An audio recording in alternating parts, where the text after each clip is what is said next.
Welcome, and congratulations on taking the first step toward becoming a certified data management professional. This course is your complete, structured path to passing the CDMP Fundamentals exam, which is based entirely on the DAMA-DMBOK 2nd edition.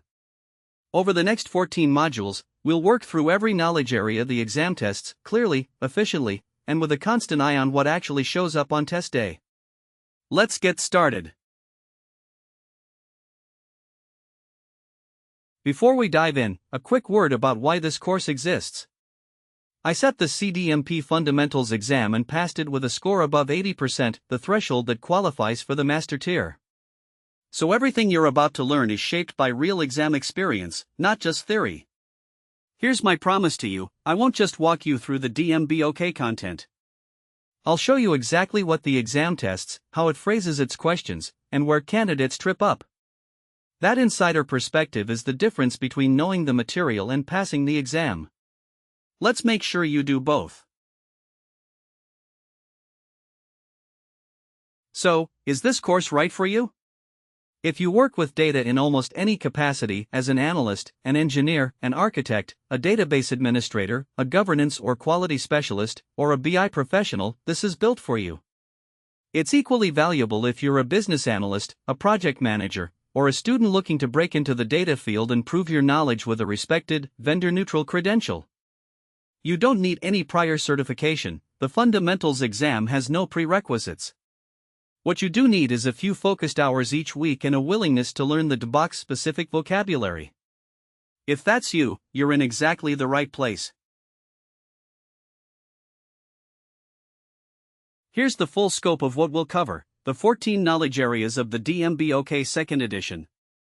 We start with data management itself, then move through data ethics, governance, architecture, modeling and design, storage and operations, security, integration and interoperability, document and content management, reference and master data, data warehousing and business intelligence, metadata, data quality, and finally big data and data science. Each one becomes a dedicated module. Now, the wheel on your screen is the famous DAMA wheel. It places data governance right at the hub, with 10 knowledge areas arranged around it. Our course wraps 3 more chapters around those 11, the data management overview, data ethics, and big data, to reach 14 in total. Together they map one-to-one onto the exam blueprint, so when you finish this course, you'll have covered everything the exam can ask. Every module in this course follows the same proven rhythm, so you always know what to expect. Follow the flow on screen. We begin with the formal definition and goals, move into the core frameworks and models, then cover the activities, roles, tools, and metrics, and we finish by calling out the common exam traps. Then, and this is important, every single module ends with 5 exam-style practice questions drawn from real practice pools, so you can test yourself immediately. Throughout, you'll see exam tip callouts, those flag the highest probability test points, the things I'd bet money you'll see on the exam. And one more thing, the depth of each module is deliberately proportional to its exam weight. We'll spend far more time on the 11% chapters than on the 2% ones, which brings us to the certification itself. Let's define what you're actually earning.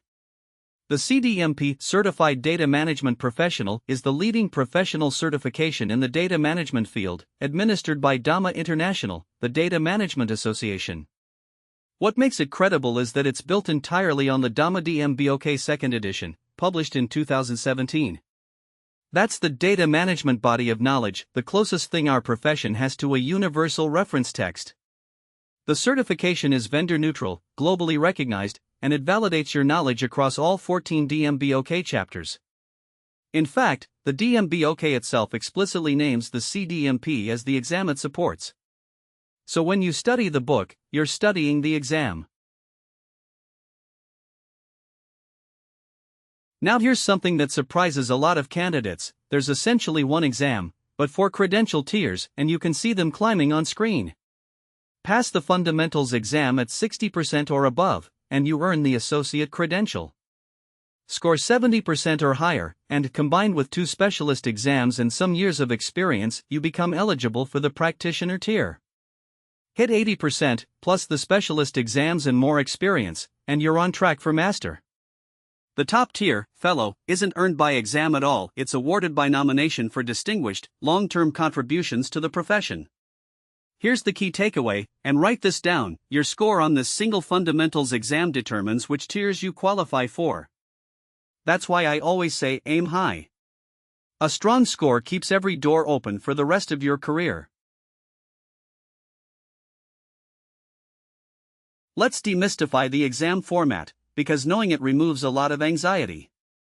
You'll face 100 multiple-choice questions, each with a single best answer chosen from 4 options. You get 90 minutes. If English isn't your first language, you can request an accommodation, typically an extra 20 minutes and the use of a printed language dictionary. Now, here's the part people love: it's an open book exam. You're allowed to reference the DMBOK 2nd edition, in print or ebook form, while you test. The exam is delivered online with a remote proctor, and you'll see your result when you finish. One quick bit of math: 90 minutes across 100 questions is about 54 seconds per question. That pace matters, and we'll talk strategy for it shortly. This slide is one you'll want to come back to, because it tells you where to invest your study time. Look at the bar chart. The 100 questions aren't spread evenly across the chapters, the bars make the imbalance obvious at a glance. 6 knowledge areas dominate. Data governance, data quality, data modeling and design, and metadata each carry about 11%, that's your big 4, and together they're 44% of the entire exam. Add reference and master data and data warehousing and BI, each around 10%, and you're looking at roughly 64% of the exam coming from just 6 chapters. The middle tier, architecture, security, storage, integration, and document and content management, sits at about 6% each. And 3 foundational chapters, data management, data ethics, and big data, are 2% apiece. The lesson is simple: don't give every chapter equal time. Weight your effort toward the heavy hitters. Let's be crystal clear about what passing means, and the colored scale on screen lays it out band by band. Below 60%, you're not yet certified, but you can retake. Land between 60 and 69%, and you've earned the CDMP Associate. Reach 70 to 79, and you're Associate Certified and Practitioner eligible. 80% or above, and you've opened the door to the Master tier. Here's my advice: even if you only need the Associate credential, target 70% or higher. Why? Because it gives you a comfortable safety margin on exam day, and it future-proofs your certification in case you decide to pursue the higher tiers later. Aim for the score you'll wish you had, not the minimum you can scrape by with. A few practical notes on actually booking the exam. You register through DAMA International's official CDMP portal. The exam is taken online with a remote proctor watching through your webcam, so you'll need stable internet and a quiet, private room. Have your DMBOK 2nd edition on hand, since it's open book. And if things don't go your way the first time, you can retake it. There's a waiting period and an additional fee. One important caveat, shown right here on the slide: exam fees, scheduling, identification requirements, and retake policies do change over time. So before you book, always confirm the current details on the official DAMA website. Don't take any dollar figure or policy as permanent, verify it. The open book format is a genuine advantage, but only if you use it correctly, and many candidates misuse it. Here's the trap: people assume open book means they don't have to study. That's a fast way to fail.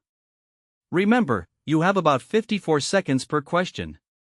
You simply don't have time to look up more than a handful of answers. So here's how to use the book well. First, know its structure code, so you can flip to the right section in seconds. Second, tab and bookmark the key tables, the definitions, the principles, the DAMA wheel.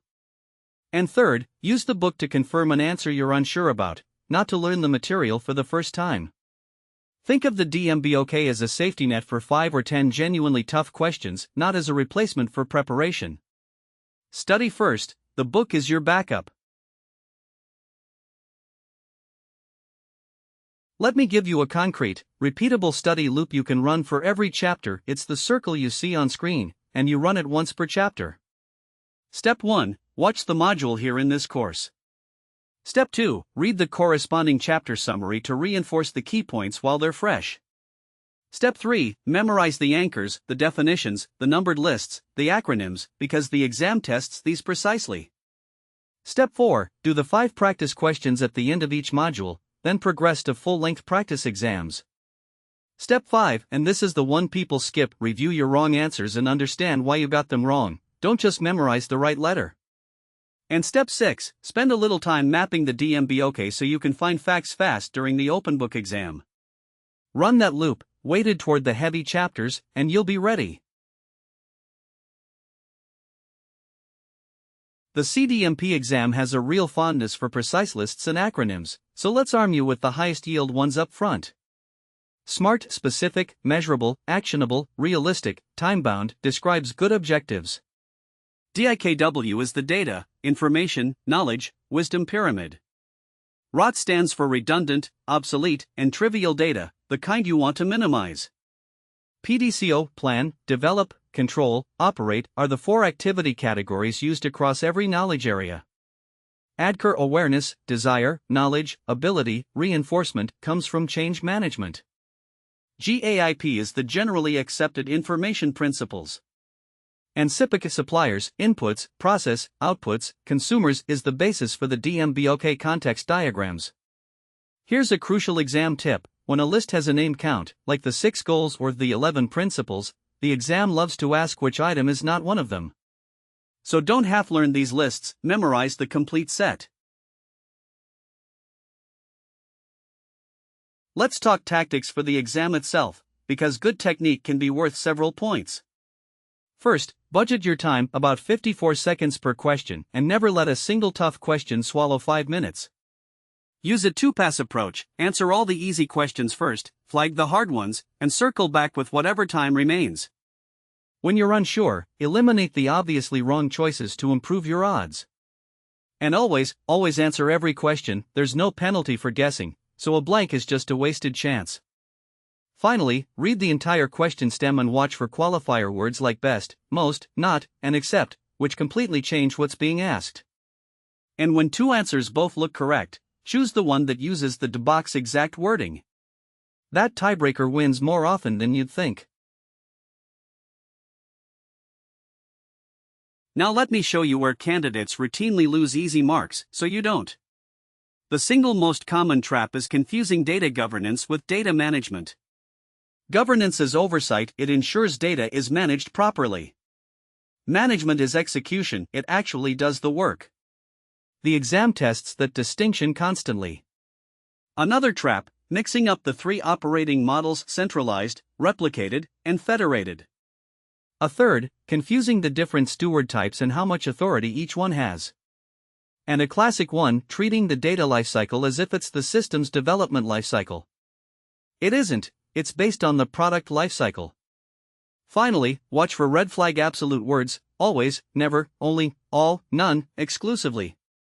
The DMBOK favors balanced, qualified statements, so an answer with an absolute is frequently, though not always, a distractor. Read those carefully. A few tips to get maximum value from these modules. The first time through, follow them in order. Later chapters genuinely build on concepts from earlier ones. As you watch, pause and say the definitions out loud. The scripts are written to be spoken, and speaking them helps them stick. After each module, attempt the 5 practice questions cold, before you review the answers. That tells you what you truly know versus what just felt familiar. Revisit the big weight chapters: governance, modeling, metadata, and data quality, at least twice. And keep a personal cheat sheet of the numbers and lists as you go. Building it yourself is one of the best ways to lock them into memory. Every module script file gives you the exact narration for every slide, so you can study by listening too. Alright, orientation done. You now know the exam, the blueprint, the scoring, and the strategy. It's time to start learning the material itself. In Module 1, we tackle data management, the formal definition you'll see quoted on the exam, the 11 data management principles, the DAMA wheel that organizes the entire body of knowledge, and the data lifecycle that explains why data is such a unique asset. Master this foundational chapter, and the whole DMBOK framework clicks into place. I'll see you in Module 1.